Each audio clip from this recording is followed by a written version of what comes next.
ready to present their programs.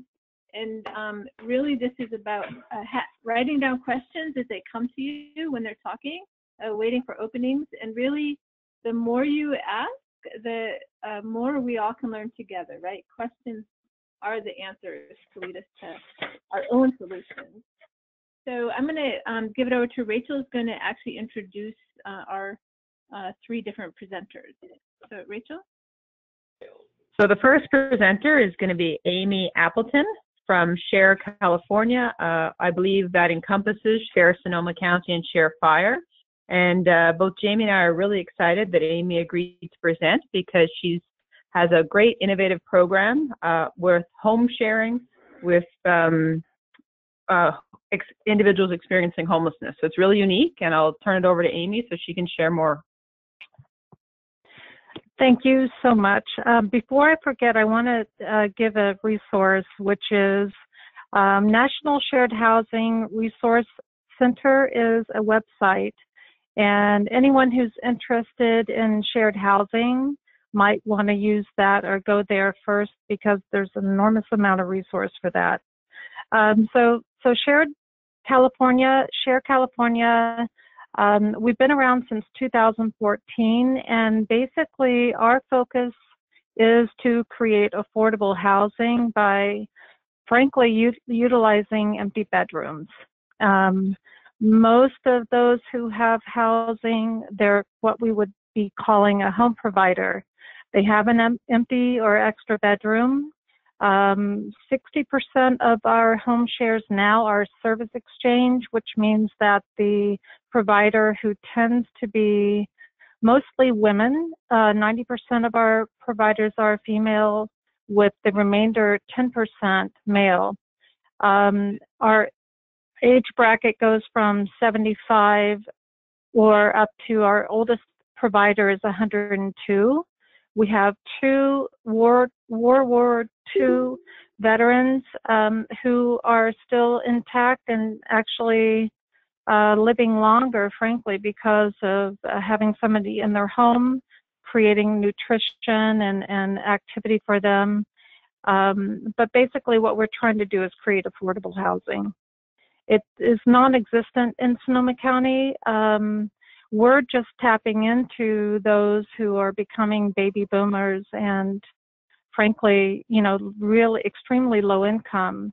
And on an annual basis, it's about $20,000 a year, which is what the median is now for Sonoma County. They just upped it. It used to be around $17,000, but now it's over $20,000 simply because it's so expensive to live in Sonoma County. But we're tapping into those who are 55, mostly looking for housing, 55 years or older. They're couch surfing, they're newly homeless because of the fires. There's just that much less housing available. And price gouging is up just everywhere. It's just extremely expensive to live in Sonoma County. So our focus is to create housing for someone who is looking for a bedroom, frankly, and their income might be around $900, maybe up to $1,100. We've done, since 2014, we've done 364 home shares. It doesn't sound like a lot, but now I have some folks working with me, which includes Leah, who's in on this call. And so exponentially, we will be growing. So 100 shares per person as far as placements. The Share Fire was an interesting situation. On October 9, I created Share Fire within 2 hours, having received a phone call from the then mayor of Sebastopol and wondering what to do with all the calls she was receiving from people looking to open up their homes temporarily just to create housing for those who were displaced by the fires. So we did, between October 9 through the end of December, we placed actually over 300 people. Most of them were within a month, they were able to return back to their housing, or insurance kicked in. If they did actually lose their housing, they were able to go on to different types of housing. But we're still housing people. There's plenty of people in FEMA trailers. on the fairgrounds in Santa Rosa. We're working very closely with those who have Section 8 vouchers. The value for the voucher now is $1,000 for a bedroom, which is very attractive for people who are who have an extra bedroom, who are providing housing, and just need that extra income. So we've got plenty of stories around that. So what we're doing with folks who are extremely low income, maybe they have $900 a month, is that we're literally getting them out of homelessness. A third of our population is literally coming from their car, from shelter, couch surfing, and have been on wait lists through HUD for Section 8 or other subsidized housing. So we literally are a stepping stone for people. So we get people out of homelessness and into shared housing through SHARE. And that average time frame is about 1.5 years is what our average for a person who is getting them out of homelessness into permanent housing through SHARE, and then ultimately into different housing, different permanent housing. And so we report to HMIS through HUD. Part of our funding is through the Community Development Commission for Sonoma County. And right now we have 111 registry that we've submitted, and only 2 of those have actually returned to being homeless. So our track record for getting people out of homelessness, keeping them out of homelessness, getting them into permanent housing is quite high. So basically, the home share program, we do work with those with behavioral health issues. Because we're so limited with staff and ongoing supportive services, we are dependent on other agencies throughout the county.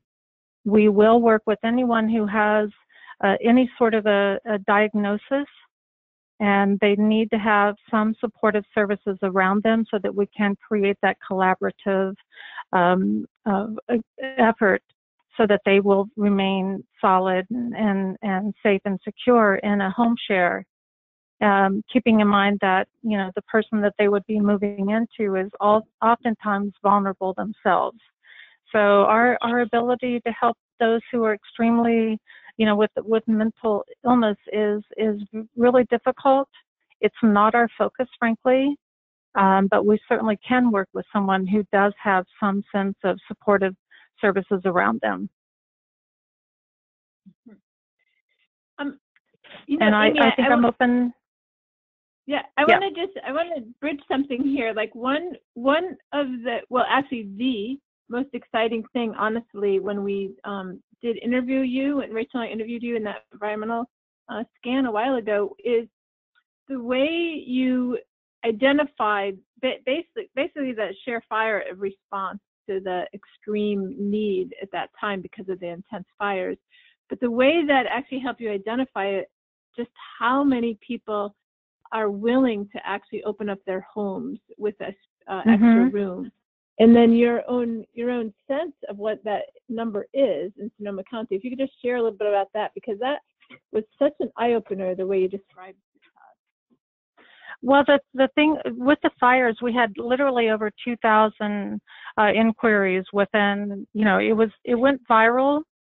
We had up to 40 to 50 volunteers a day coming in and helping to try to manage the whole thing. It really was quite extreme as far as the amount of activity that we encompassed for that period of time. One thing I can say is that, we focus on empty bedrooms, and so conservatively we can say that there's throughout Sonoma County 60,000 empty bedrooms, which equates to housing. One of the direct results of the fires were those who are older, who have housing, who have an extra bedroom or maybe 2 or 3 extra bedrooms, that they in themselves wanted to create housing for someone in need, but also they, in their sense of understanding how vulnerable they were because of the fires. Our ratio with folks calling in with providers, looking that have an extra bedroom versus those who are seeking or needing housing, our ratio is for every provider incoming call that we get, it's about 1 to 4. So for each provider versus 4 seekers, it's pretty low. There's many home share programs around the country, and it's really burgeoning. But our ratio is pretty low. I know that the ratio is for every provider, it's maybe 10 to 12 seekers that they get. So we're very fortunate throughout Sonoma County that we have so many people that have an extra bedroom that are calling us to say, I need help or I need rent. I'll consider a Section 8 voucher, Mhm. Mhm. It was a super exciting discovery, it sounds like, actually, in that way. Yeah, and I will give you an example of a rental exchange that. So I had Sue, who in 2015 around the holidays, she called, and she had lost her housing because there was a mold infestation. They finally literally said, everyone was evicted. She ended up at a extreme shelter in Sonoma County. She'd never been homeless, never had any sense of that, but her income is $900 a month. So she was in subsidized housing that went away.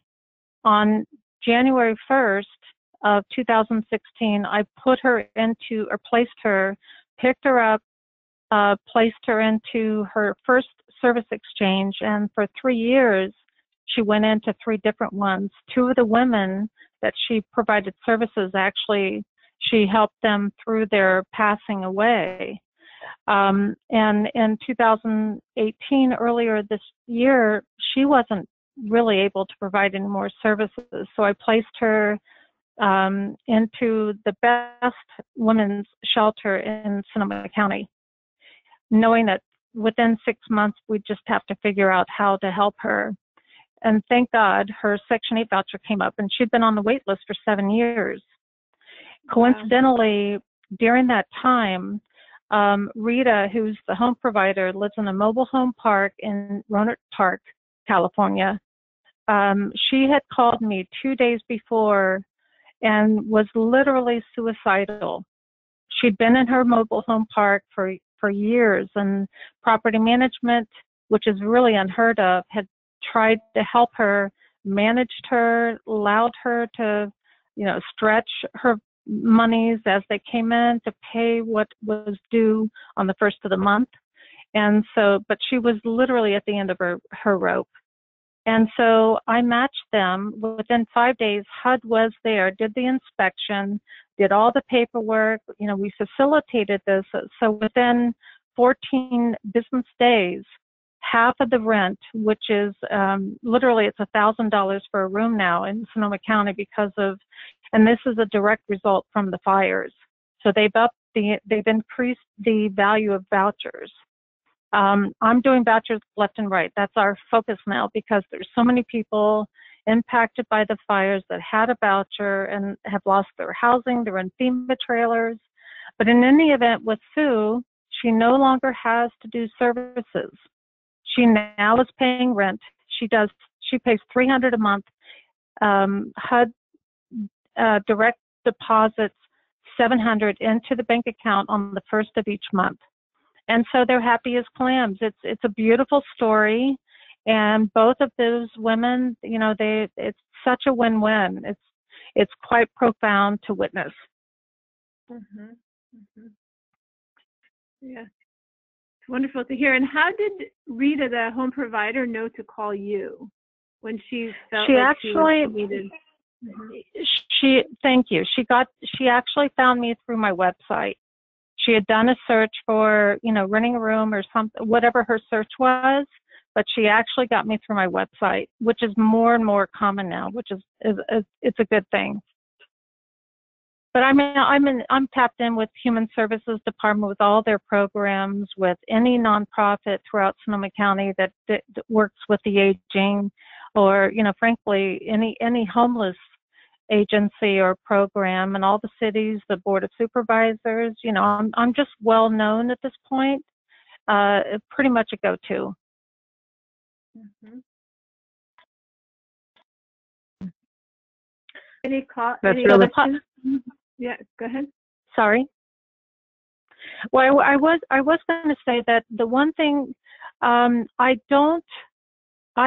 can work with those who are extremely or designated extremely homeless that have a long history of homelessness. I'm not a fan of the Housing First model because it just doesn't work for my population. But funding that's coming down through HEAP, that's funding that I can go through.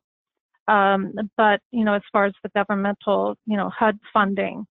But with the chronic, some people I can work with, if they really have changed, they're ready to, move forward. And I get that feeling from them that 99% of what we do is intuition.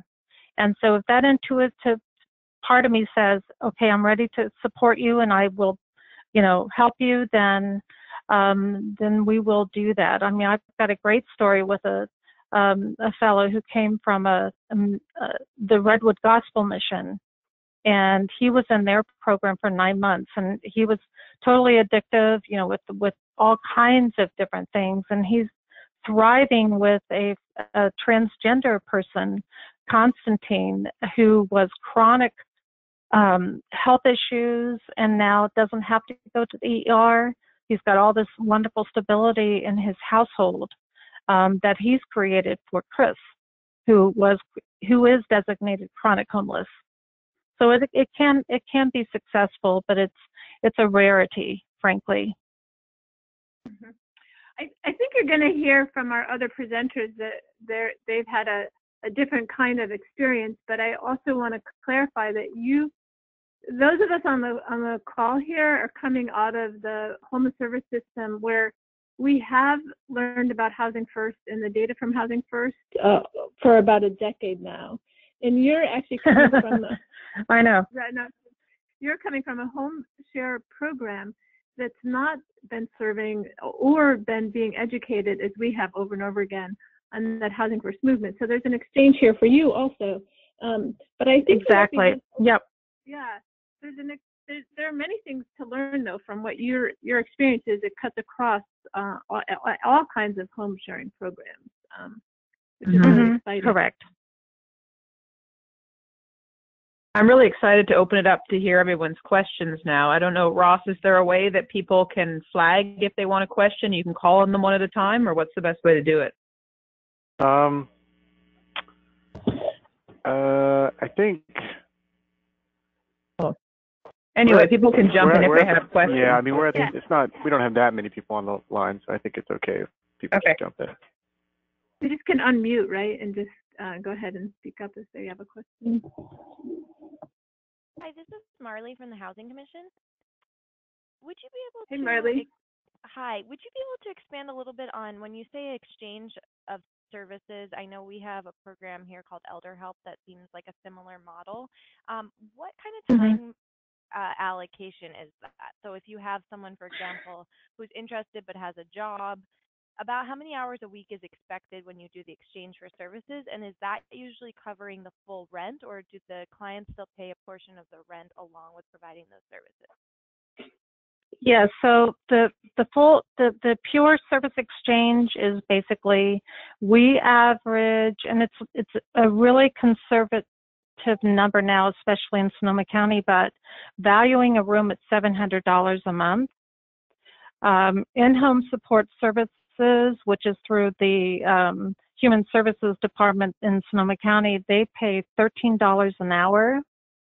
So if you take that into the 700, it basically equates to 15 hours a week. And so what we do is basically 5 days a week, 3 hours a day, with 2 days with a sense of not, nominal responsibility other than to ensure that the provider is cared for and stable and safe. But we have some really complicated service exchanges. I mean, we have one in Sebastopol. The lady is a quadriplegic, and so she has 3 home sharers living there in different housing configurations on the property. All of the women, the 3 women, came from shelter, and one of them has a 2-year-old son. And basically, they're providing for the cost for the value of the room or the housing. They're providing 24/7 care for this lady, which frees up the husband, who they have twins who are 16. And so for 10 years, they were caring for her. It was a horrible thing. She had a stroke and then oxygen deprived, so she had severe brain damage. And so for 10 years, it took them 10 years before they found me. And now, it's in a beautiful, beautiful community, a shared community, and it hums. It's really profound how lovely the community is, that they work together. And we actually, Leah and we now have a new person that's going to join the community because one of the persons has moved on. So some of our shares, they shifted, they turn, and they're always evolving. And but that is a high level of care for a share. We have another one she has Parkinson's, and her neighborhood, she would be found in the middle of the street at nighttime because her meds were so misdiagnosed and she was completely off the charts. She has 2 extra bedrooms, so she has 2 people living with her, and both of those women came from shelter system. And so, just creating that stability that we literally can demonstrate just how the health is improved for a provider. Thank you. That's very helpful. But typically it is 15 hours a week, based on a room that has a value of $700. Some of them are, we've got one in Bodega Bay, which is an incredible home, and that person, the value of the room is more than $700, and so they're going to be providing 20 hours. And then that one actually we're going to do a Section 8 voucher, which will generate income for the provider, but he has a ton of IHSS hours. And so the person who is extremely low income will actually be able to assume some of those IHSS hours and generate some income to boot. Wow, that's so great. Each share is different and unique. It's really fun to explore that whole thing because literally every single one is different. But our contracts, everything we do is the addendum when it's the service exchange.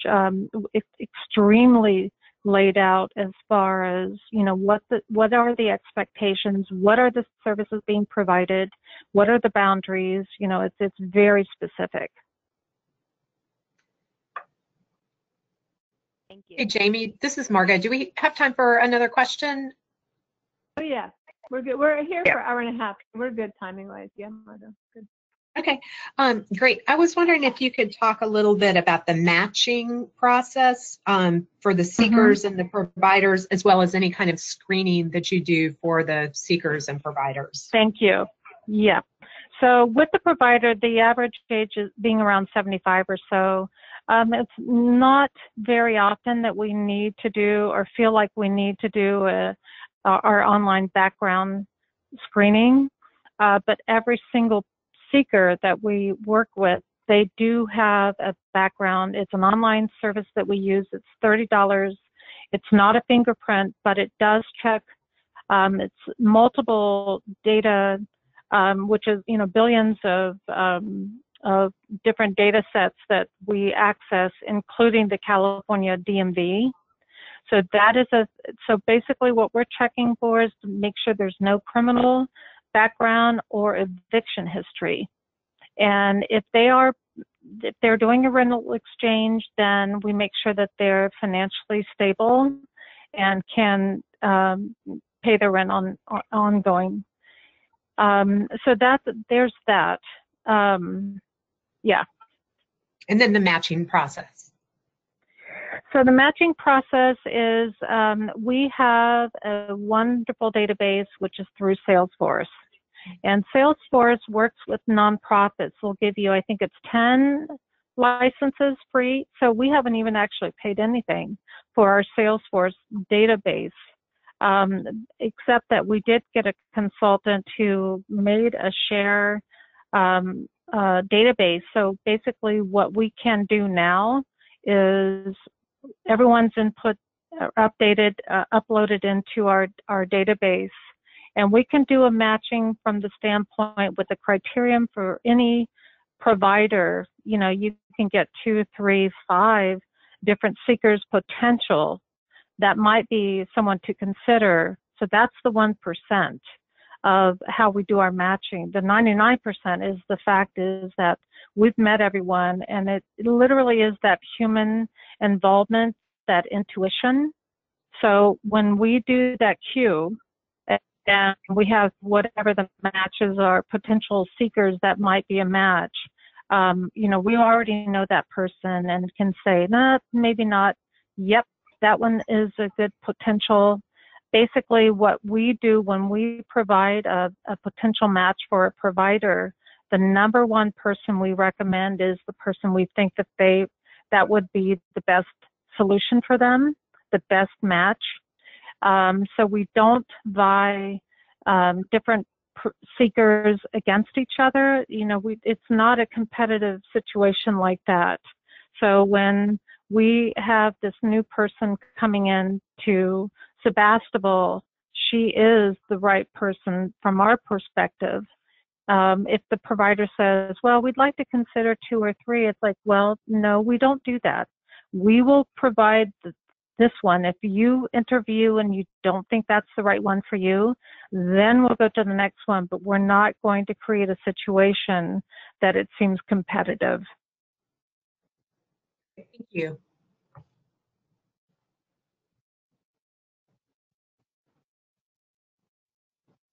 So I think now, if there aren't any more questions, we should move on to the next provider. And then at the end, if we have extra time, we can open it up to questions for all 3 providers.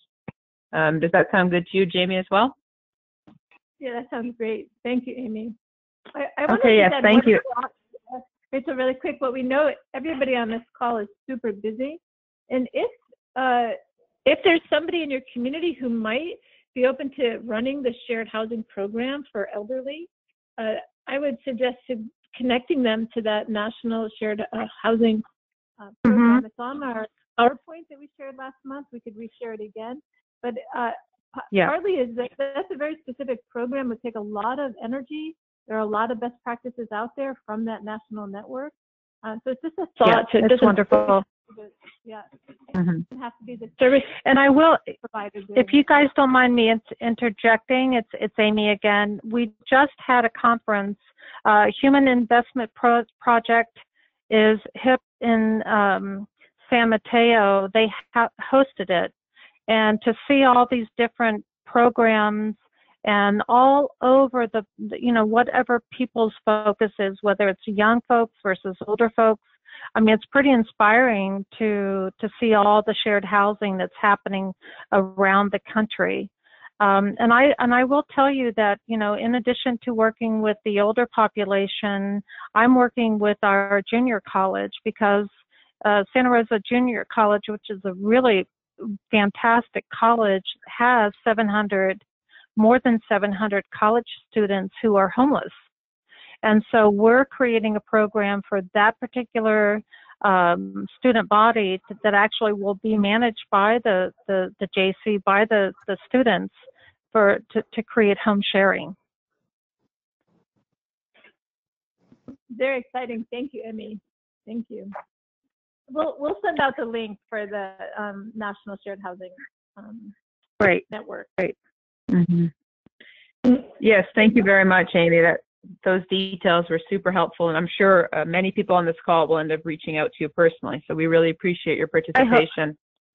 I hope so. I hope so. Mm-hmm. So the next housing provider we have is Megan Cotter from Mika Ministries in Virginia.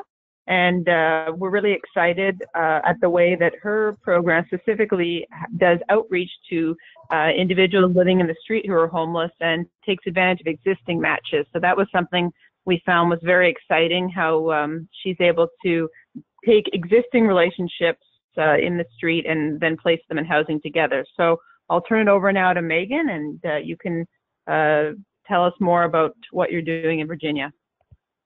Sure. So my organization is about 10 years old and formed out of a need that the churches in our community had at the time to respond to people who were often unwelcome in other programs in our community, shelters and so forth.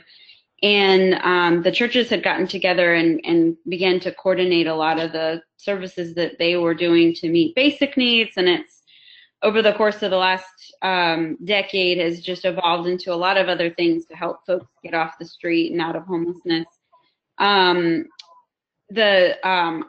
shared housing story really happened largely by accident. And mainly because we're a high-cost community that's we're about an hour south of Washington D.C. and fair market rent for a efficiency apartment is $1,200-$1,300 a month or so.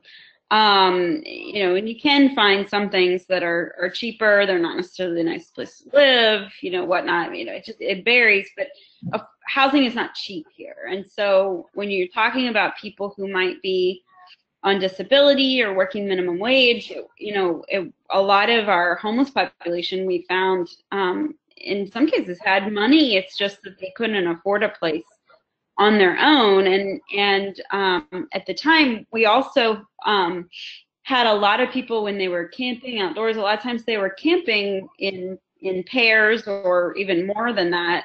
And rather than living on the street with one another, we thought, what might happen if we pair some of these folks up and put them in housing? And one $750 a month check might not cover the cost of a $900, $1,000 apartment, but two checks could actually share the cost, and they could get off the street and help each other in some meaningful ways. And so we really just started finding landlords that were willing to work with us, and we just kind of naturally identified people that could easily live together and started pairing people up and putting them into housing and providing the support that they needed in order to make it successful. And largely because of that, chronic homelessness in our community is down by 84%. We house, around, give or take, 100 or so people a year, and are able to problem solve even after we've housed people. We're able to problem solve a lot of other situations where people are if they lose a roommate, we oftentimes have plenty of people who might make a good match to move in with them, and this, that, and the other. And so so we're able to kind of just work within this system of getting people off the street by virtue of helping them to live together. And I being perfectly blunt and honest, it's not something that is particularly an easy process, especially when you're dealing with mental health, addiction, any other number of things. But neither is it easy to house a person with all those things and not enough income in a community where they're never going to be able to afford housing. And another key factor as to why we really didn't have an option if we wanted to get this population off the street in our community is our community has had our Section 8, we don't have a public housing authority, but we have an intermediary who manages our vouchers, but no one has been able to even get on the list. The list has been closed for going on 15, 20 years. So Section 8 vouchers are not even an option in our community. And then there are subsidized neighborhoods that have vouchers attached to units, but those are 4 or 5 year waiting lists. And most of the people I'm talking about don't meet the criminal background requirements to even live in those communities. And so we had to get really creative about how we were going to move people off the street, and shared housing became a way for us to begin to do that. We end up, it is very much feels like throwing spaghetti against the wall. I will say in the beginning, it was easier because there were a lot more natural pairs of people. Now that we've housed so many different people, we find that a lot of times we're more likely to be, talking at staff and like, oh, I think these people might work together, and we do some introductions and, try to find the right match and have some tough conversations about, what are some deal breakers for you and whatnot. And sometimes it's a beautiful arrangement, and sometimes it fails miserably. And we, because of that, will do a lot of musical beds, and sometimes we have 2 situations that are both going bad at the same time, and you can swap people out. Other times somebody moves on and we can move another person we have that's on the street in with them and try again, and it's a constant process, and it's labor intensive, but it's ending homelessness in our community, which is what we're primarily interested in. And I guess along those lines, one of the things we have found that I think was unexpected is that in some of those pairs, a couple things happen. One, as we have housed different individuals who've been on the street a long time, we found that when we move them into housing, they actually lose something. They might gain housing or whatnot, but they actually lose community. And so we, in the beginning, were having a lot of trouble with moving people into apartments, and shortly thereafter they would deconstruct in ways that they never deconstructed on the street, or sometimes they just pack back up and move back out because they were lonely. And so there's a value in shared housing in creating some natural relationships that help people to be more successful in housing when they have somebody else who cares about them and can hold them accountable in some ways and can balance out even some of their quirks. The other thing I'll say about that is that we found that there are a number of situations where we've had folks that might need, it's beneficial that somebody is there to call 911 if need be, or to let a case manager know if there starts to be a problem, or not particularly in a caregiver kind of way, but there sometimes we've seen some really neat things happen from people who have more needs paired with those who have a need to care for others. And it's been kind of interesting to see, while that's not the obligation for living with one another, it also is, it's an interesting arrangement when you have those kinds of pairs. A question I always get all the time is regarding landlord outreach, like how do you get landlords to rent to 2 separate households and whatnot? And I actually find that question comical because and it might be because we are a college town and that might have, and landlords may be more used to that, but most people, especially when they're getting out on their own for the first time, most people don't go rent apartments by themselves. I mean, shared housing is not a unique thing for a lot of landlords to deal with. we have learned over the years that if we can get landlords to do 2 separate leases, and that gives them more of an ability to, if one has to be evicted, to not affect the other, and then knowing that they're working with us, it allows us to swap people out, things like that. But even when it's one lease and you're working as the agency within those scenarios, it allows you to most landlords are more than willing to kind of work within the parameters if they've got somebody that'll help if somebody needs to move on or be moved somewhere else or whatnot. I mean, you'd be surprised what landlords are willing to do when they've got a good partner in the community to work through different things. But all in all, the impact, we use shared housing a lot.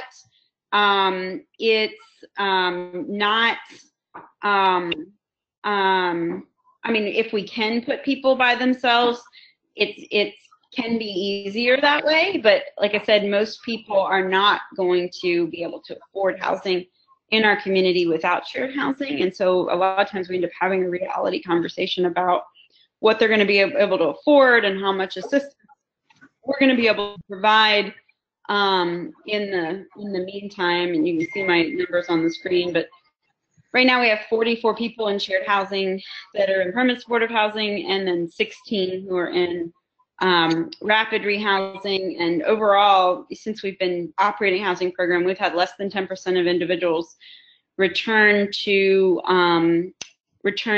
homelessness, and a lot of times we're able to kind of help folks get back into housing in some way if they do. And then, like I said, just kind of pairing up, complementary, personalities or needs and interests is helpful to that process.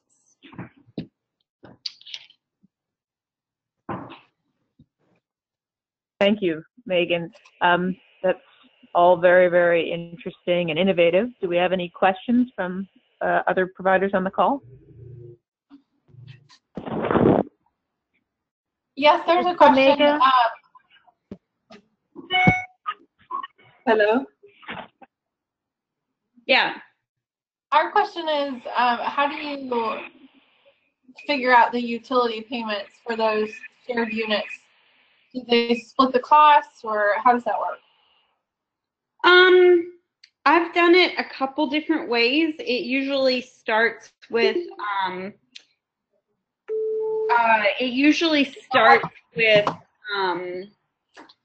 kind of a conversation about how they want to handle it. I mean, we've done it where like one person takes the electric bill and the other person takes the water bill. Sometimes you can convince landlords to just include the utilities.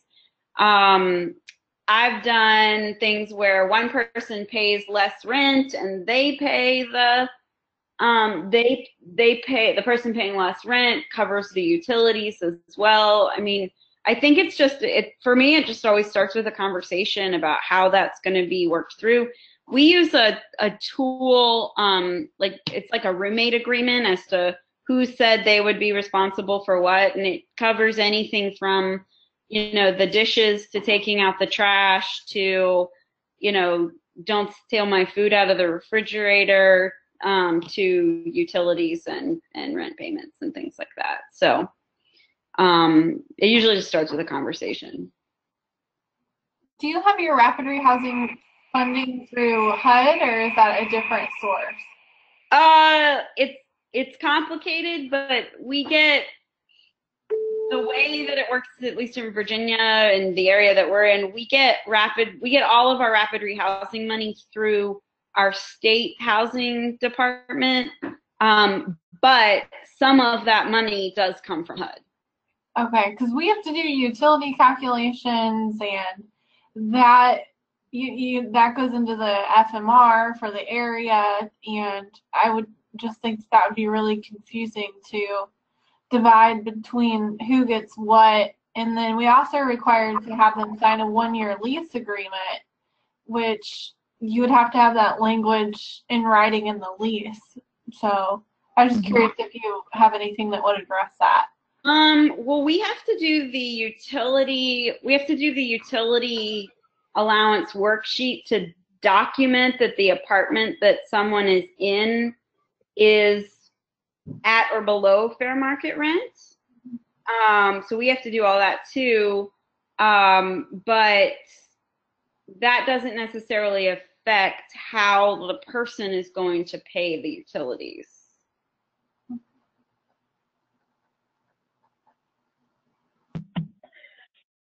Megan, with reference to rapidly housing, what is the structure? Is it 3 months or 6 months, or what do you provide for the person needing housing? Well, so the grant requirements are the minimal amount of assistance necessary, but it can be up to 24 months.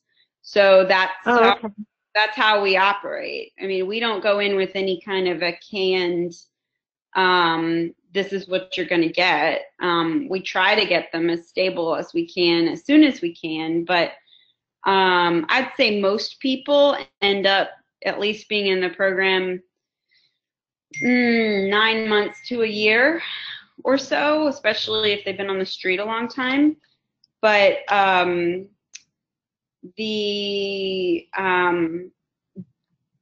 but I mean, it's really a month by month decision as to what kind of assistance people need.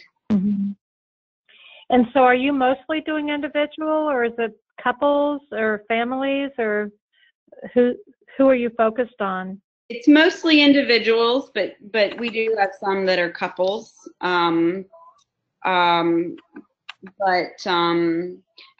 It's interesting you asked that question, but you know, sometimes you have people that decide they're a couple because they think that means that they'll get housing, and so we have to be careful of that a little bit, because those don't usually go very well. But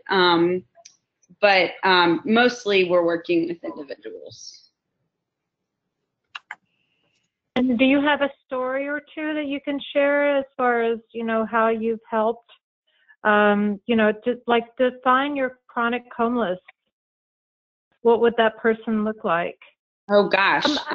I mean, Megan, just yeah. Also to be careful of time too in that way for Jason too. We have one more person, so just be conscious of time too, but yep. Yeah, so I mean, definitely, you know, have a number of different stories, but it's chronic homelessness is really what it means. It's your person who's been on the street a year or more. Many times they've been on the street 5-10 years, oftentimes unwelcome in other programs because of mental health, addiction, you know, this, that, and the other. You know, some are, you know, have more difficulty than others, certainly. But you know, I'm trying to think. I mean, I know we had one guy that, you know, we housed probably, you know, 3 different times, and then he's finally in an arrangement with somebody who was actually a good match. And you know, being that he's in, and part of why he was struggling in some of those other arrangements is just he needed a friendship. And the person he's living with now actually has is more of a friendship, and it's actually helped him to be more productive. He's working and doing some other things that he just wasn't able to do when he was in some other situations, and certainly when he was on the street. And so like that's an example of how it kind of takes some time. You know, and then we've had situations where, you know, in some cases, like people have been hospice patients, and you know, the person who's there, you know, ultimately ends up being able to be another person that's there if something goes badly, or you know, this, that, and the other. But you know, there's a lot of stories on both sides of it in terms of like what goes well and what doesn't, and a lot of it is just being persistent and willing to keep trying and try something different if what you tried to begin with didn't work. Thank you, Megan, for sharing those insights and lessons learned. We really appreciate it. Now I think we're going to turn things over to Jason Robinson, who's with us on the call from Share Collaborative Housing in LA. And one of the things we found most innovative about his program is that his model has individuals not only sharing a house, but they also have two people sharing a bedroom. So Jason, I'll turn it over to you, and we look forward to learning. Thank you. And can everybody hear me? Yes, you sound good. Okay, great. Okay. First of all, I want to really just acknowledge and communicate and express my gratitude for this conversation. Shared housing models, as Amy said earlier, are more and more widespread throughout the country. And thank you for sharing the National Shared Housing website. To begin, I want to just clarify, Share, the Self-Help and Recovery Exchange, is separate from Share California. We're two different nonprofit organizations. Share, the Self-Help and Recovery Exchange, is a 501c3. We were started in 1993, and we started our Share Collaborative Housing program in 2005 because there were, at that time, 90,000 homeless people in Los Angeles, and a third of them were people that had income because they were disabled and had Social Security income.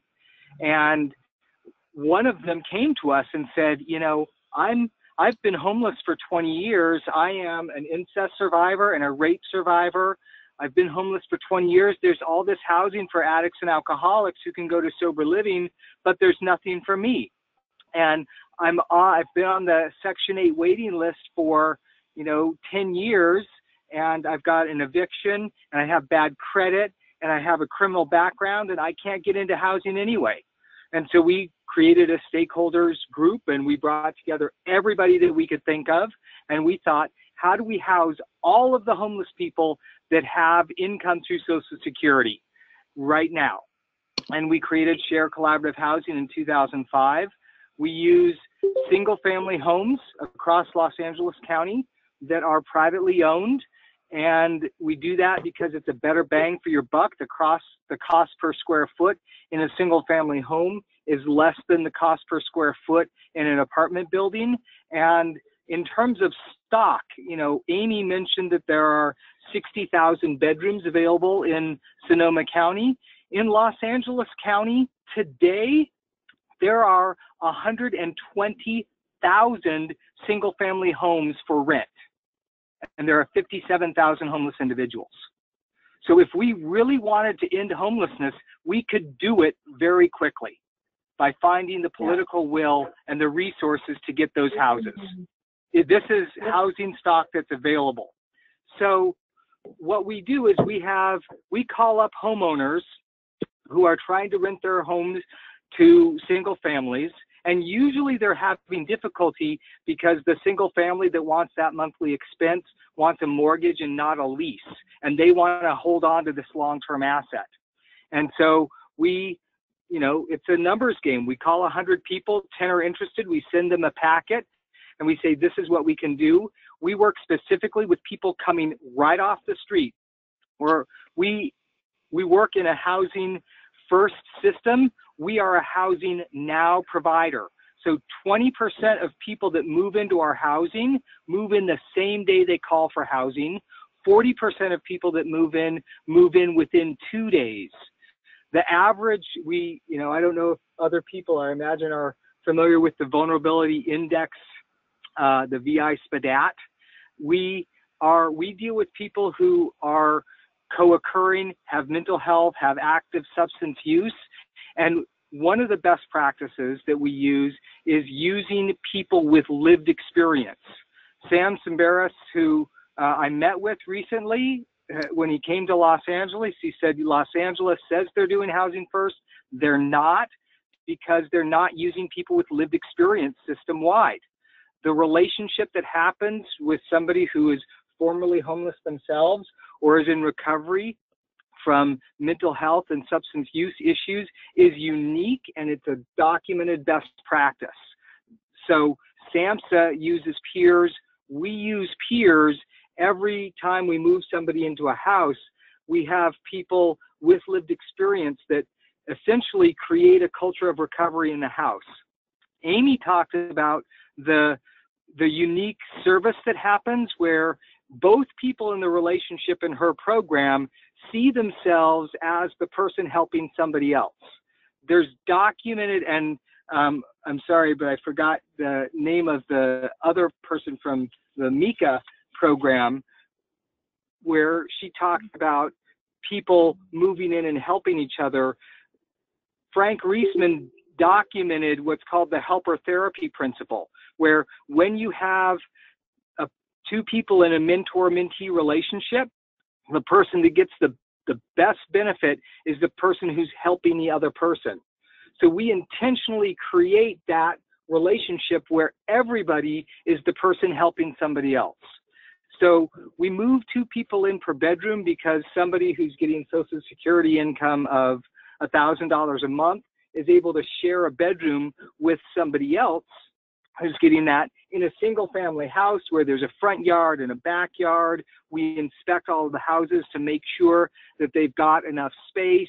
We visit the houses regularly so we know that they're staying the same, and people owners aren't moving two people or three people in per bedroom rather than two. And then we connect everybody to self-help support groups that are existing in the community. So as of today, we've got about 57 houses operating in LA County. We have over 500 people that we've housed this year. For every 100 beds that we open, we house 160 people per year because some people see this as their home forever. We've got people that have been in the same physical house for 10 years. Most people stay between 9 and 24 months until they meet a best friend. Sometimes it's another roommate. Sometimes it's a friend from a self-help support group. They save up money and they get an apartment together. Some people move out between 30 and 60 days after they move in, because as soon as they're in a single family house that's in a nice neighborhood, they call their family and they say, "This is where I am," because they're no longer ashamed to be on Skid Row. So since Jamie and Rachel and I talked last, there's been a lot of press about our program, and there's been some issues in Los Angeles. The city council asked us to increase our program across the city. So we just gave them a budget to house 2,000 people across Los Angeles County. Part of that, the mayor's office asked us how many people we could do straight from Skid Row. So we put together a budget to do 500 people from Skid Row in our housing program. And I want to say that in the US, 30% of people with schizophrenia never have another episode after 2 years. Okay? People recover from mental health issues. And the way that they recover is with social support. 40% of whether people are okay or not okay is directly related to the amount of social support they have in their lives. So when we move people in and they share a house, we create that social support and we strengthen it and we connect people with whatever services they have existing. So in our housing program, 23% of people who are chronically homeless, who have schizophrenia or bipolar, get a job, move out, and maintain their own housing within 1 year, because that social support is so strong. And other people talked about the normalcy of shared housing in our society. Everybody that goes to college and lives on campus shares housing. Most people have the experience of going to college, and if they've gone to college and sharing a dorm, right? There's a reason for that. It's because it's twofold. It's social support is critical during transitions, and you don't get social support unless you actively program it in, right? Even our staff that have personal experience, lived experience, are not available when they're not on the clock. And creating relationships where people have actual friends, or the program in Virginia where you move people in together. There are veterans in Los Angeles that want to stay on the sidewalk because there's housing for them, but there's not housing for the person in the tent next to them. And they've been trained, you leave nobody behind. So they're going to stay on the street because that's where they have meaning and purpose. They have meaning and purpose in protecting their existing community. And we have to build in the community. So one of the things that happens in the house as we're building that community is conflict, right? There's a lot of research about how groups and organizations form. And there are 4 different stages of development. There's forming, storming, norming, and performing. So we've got an interested owner. They say, great, I'm really excited to do this. We move people in, and the first couple of weeks, they're, oh, this is so great. We're housed, yay. And then all of the trauma that got them into homelessness in the first place and was reinforced, and the new trauma that happened while they were homeless comes up. Because now that they're housed, it's safe for them to experience all of that stuff. And as that comes up and they start living with other people, conflict happens, disagreements happen. And it's critical that we support people through those disagreements, because once people develop the skill to maintain relationships through conflict, that's the game changer. Because then they can work for a boss that's not as smart as they are.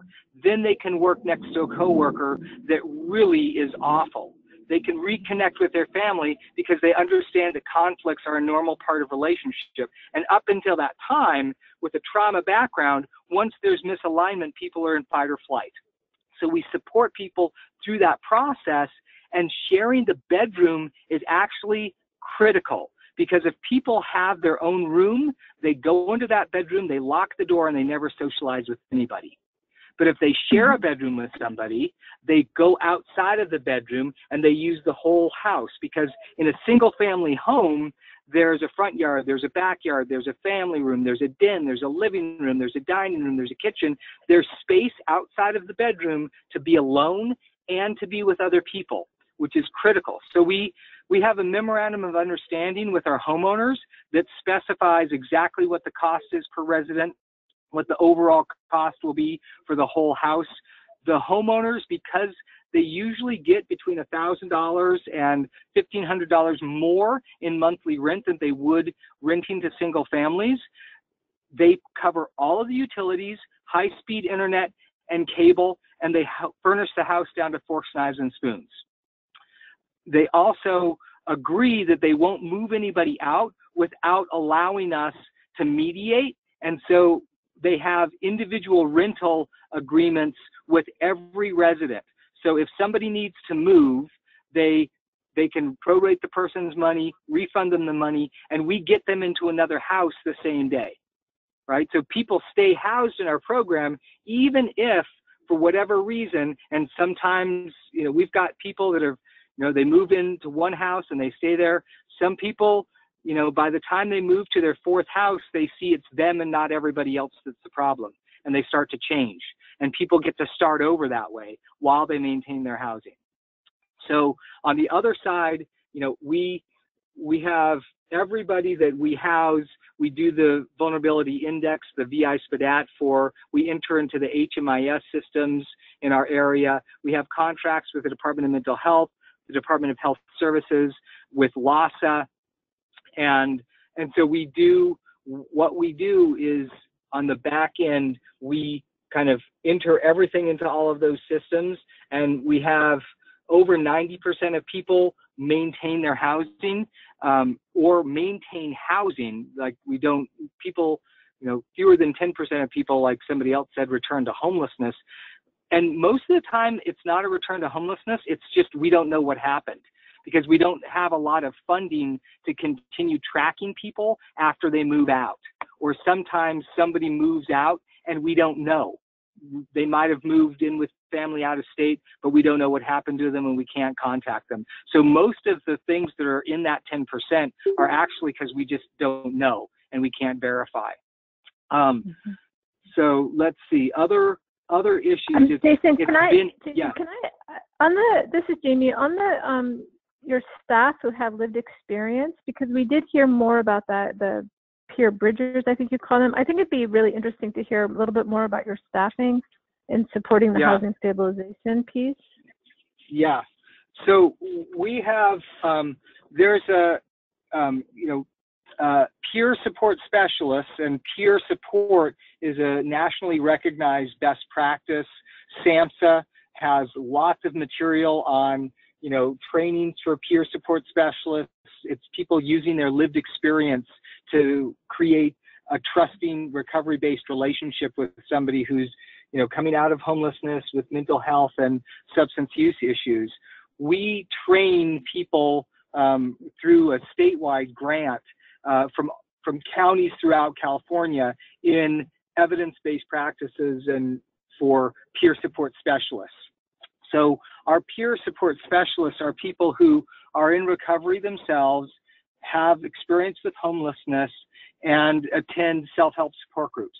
And what they do is they visit the house at least twice a week. It's, that staffing pattern is similar to the 1 per 20 or 1 per 25 ratios that case managers would have in a case management kind of supportive services relationship.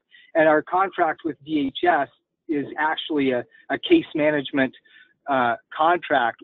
The case management we're doing is peer-based. So people meet with each resident, and with each resident, they do what we call a plan for success. So we look at what somebody's goals are and where they want to be 5 years from now. And we have to do that 5-year timeline, because if you ask people where they think they'll be in the next 6 months, they can't see their life as any different than it is today. So you have to have people dream really big. And there are lots of practices developed from self-help support groups like Fear of Success Anonymous, Debtors Anonymous, Under Earners Anonymous, where people create vision boards and see how big their life can be based on the things they're interested in. So we take people through that process so that they really see what they want their family life to look like, what they want their hobbies to look like, their career, their education to look like, and they have goals for each of those things that the peer bridger then supports them in doing. The peer bridger also helps people organize a weekly house meeting, and that house meeting serves two functions. One is the social support for residents to support each other in whatever they're going through, and that social support is within a framework that people are used to from self-help support groups, because 70% of the people in our housing are going to self-help support groups in the community. Lots of people are familiar with 12-step programs. There are 12-step programs, and there are lots of alternatives to 12-step programs. So LA County has 12,000 self-help support groups for over 750 different life issues. So whatever somebody's going through, there's a community of people that are also going through that issue. Because somebody might not think they have a mental health issue or they have a substance use issue. They want to work on money. And when we get them to the self-help support group that works on money, they have a community and they start to address all of their issues around that.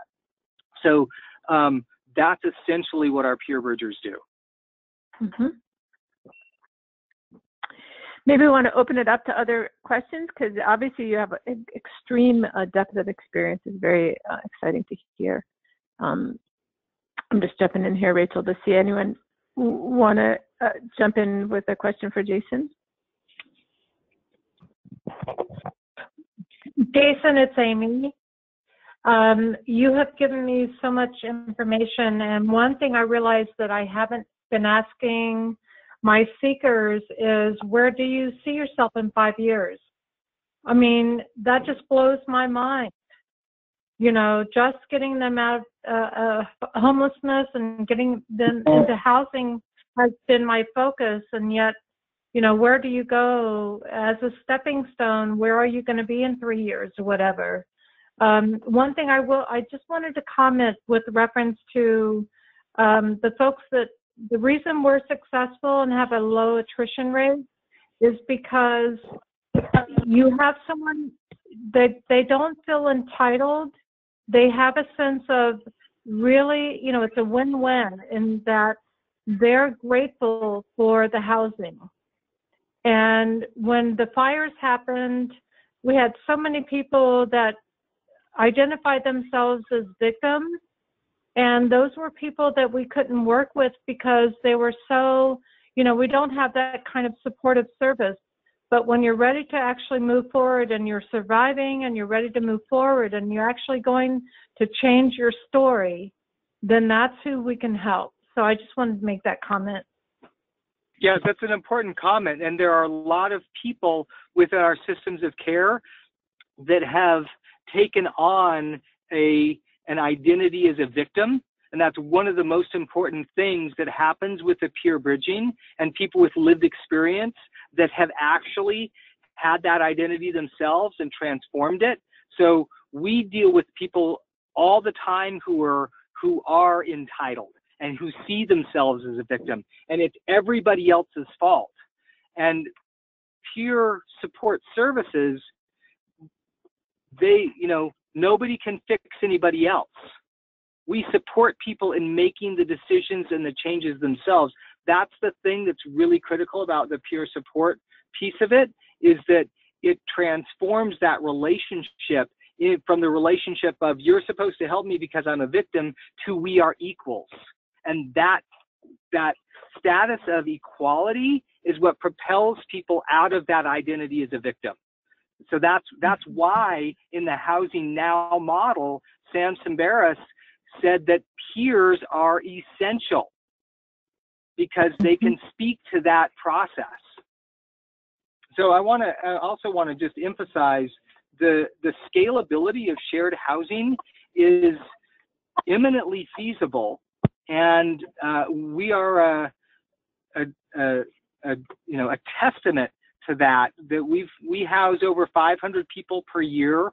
We create beds. I mean, we've opened in the last week alone, we've opened 50 beds, and that's at no cost to, there's no capital development cost with shared housing where we're using the existing housing resources in the community.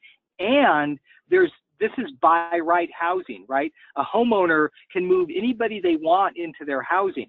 There's no conditional use permit. So there's no neighborhood council saying, we don't want those people in our neighborhood. So people get to know people as people rather than homeless or the mentally ill or addicts or alcoholics. So Jason, you mentioned something about, can I ask, you said something about forming. What was that whole thing? It's the four stages of group or organizational development. It's forming, storming, norming, and performing. And the storm is when, in any group that forms, all the stuff hits the fan. Problems arise. And then we see what the problems are and we address them. That's the norming process. And then performing for us in our houses is when the houses and the residents really start to operate as a community themselves. And, when we open a new house, that peer bridger is getting calls every day, 24/7. Anything that happens, people go to the peer bridger. The homeowner's calling the peer bridger all the time because this is a new situation. As that normalizes and people learn how to handle those things themselves, people support each other, and those calls, that the load for the peer bridger is much lighter because the problem solving is happening in the community itself.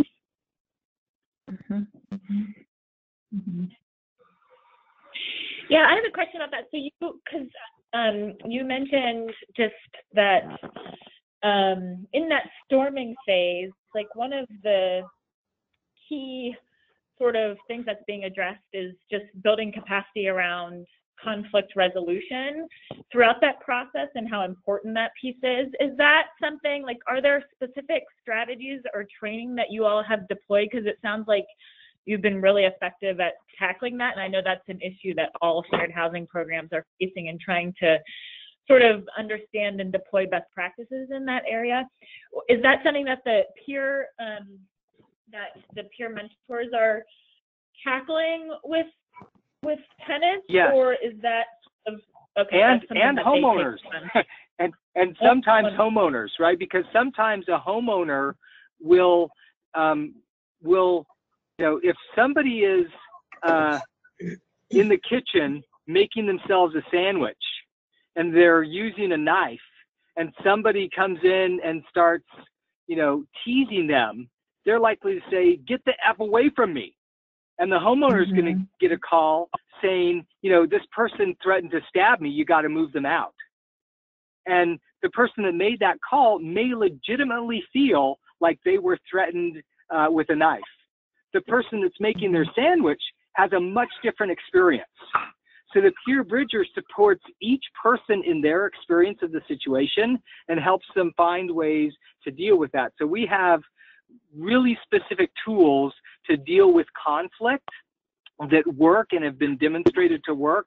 And I'm happy to share those tools. And we have a curricula that we train peer support specialists throughout California on with those things. We call it our Share Peer Toolkit.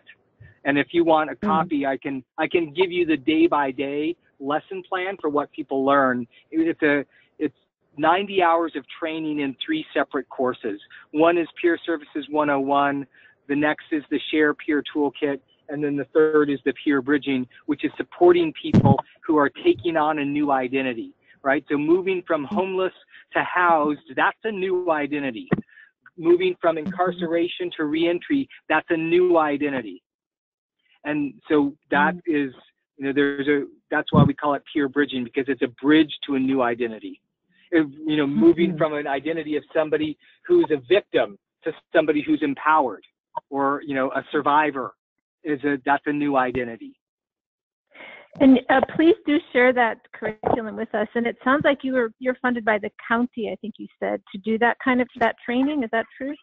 That's phenomenal. Also. Yeah, that training comes through the state of California. It's through the Office of Statewide Health Planning and Development. Yeah.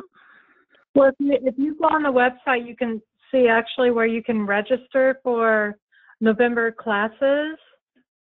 Yeah. So maybe Jason, share your website, and then we can all go there, because I'm already there, frankly. Oh, good. Great. I'm really happy to hear that.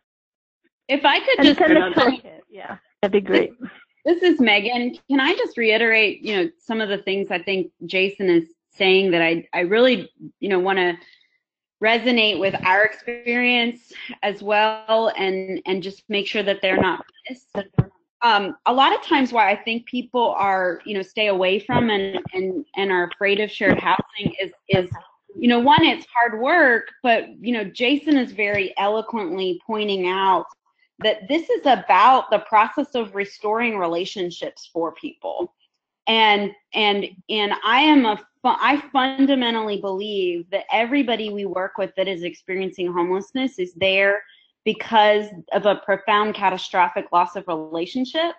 And unless we begin to rebuild those connections, and shared housing being one piece of it, so often in homeless services, I think we address everything else, but we don't address the number one thing that these folks have that's different than anybody else who struggles to have a house, a job, deal with their mental health, whatnot, and never becomes homeless. And so, I think it's really important to emphasize this is so much more than just finding another way to house people and putting people in housing together. This is a strategy for helping people to address some of the fundamental undercurrents of why they became homeless in the first place. And that, in my opinion, is actually a missing link in how a lot of times we talk about what people who are homeless need, because, a lot of times we're talking about all the other stuff that is actually not necessarily, they're important, but not necessarily the reason that people are homeless to begin with. So I just want to reemphasize that. And Jason, I want to meet you because I'm super excited about how you're talking about this. I don't think we have time for additional questions, but I think Megan and Jason and Amy are all open to people contacting them directly. Is that true? It'd be hard pressed for you to say no now, but so found that we do hope that people on the call will connect directly with their additional questions. We are so thankful for the work that you guys are all doing in diverse ways. I think Rachel and I both have learned a lot from you all, but also the importance of evaluating what those mechanisms of change are is one of my big takeaways from today's call. So we hope to actually do some of that as a part of our shared housing toolkit next steps. So we want to say thank you to everyone on the call, and definitely we'll be sending out more information on this, and we also look forward to you guys connecting across your own networks. Okay, thank you all. So much. Well, all right. By the way, we're all very grateful for what you guys are doing. Thank you. Thank you. We're happy to help more people do it. How do we get contact information?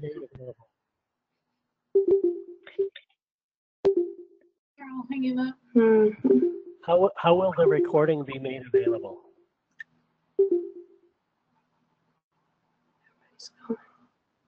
Yep, they're gone. Dang it. Are you still there?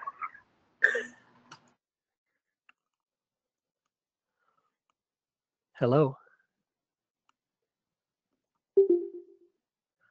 And how will the recording be made available? The recording is going to be sent out tomorrow via email. Excellent. Thank you very much. Sorry, I was on mute. I was trying to answer your question. Sorry about that. No, thanks for everything. Bye-bye. Yeah, no problem. Bye.